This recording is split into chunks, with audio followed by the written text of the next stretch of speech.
Do you know the difference between the prokaryotic and eukaryotic cell? Let's learn in okay जो student, अगर हम prokaryotic और eukaryotic cell की बात करें तो प्रोकैरियोटिक सेल जो होता है ना वो बिल्कुल सिंपल होता है। इसका मतलब इसमें कोई भी न्यूक्लियस क्या होता है जिसमें बेटा जेनेटिक मटेरियल प्रेजेंट होता है सेल का, तो इसमें कोई भी जो न्यूक्लियस है वो प्रेजेंट नहीं होता। लेकिन अगर हम यूकैरियोटिक सेल की बात करें तो यूकैरियोटिक सेल जो होता है वो कॉम्प्लेक्स होता है। इसका मतलब उसमें ट्रू न्यूक्लियस होता है। अगर ट्रू न्यूक्लियस है तो उसमें प्रॉपर जेनेटिक मटेरियल एक बाउंडेड मेम्ब्रेन में पड़ा हुआ है।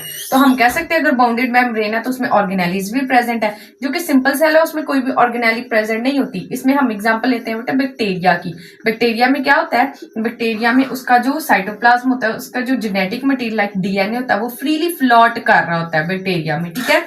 इसमें क्योंकि कोई भी बाउंडेड ऑर्गेनेली मौजूद नहीं होती। लेकिन हम ऑर्गेनेलिस की अगर यूकैरियोटिक सेल में बात करें ना तो ribosome, Golgi apparatus, endoplasmic reticulum, mitochondria, इस तरह के इसमें जो एग्जांपल्स है वो प्रेजेंट होती हैं।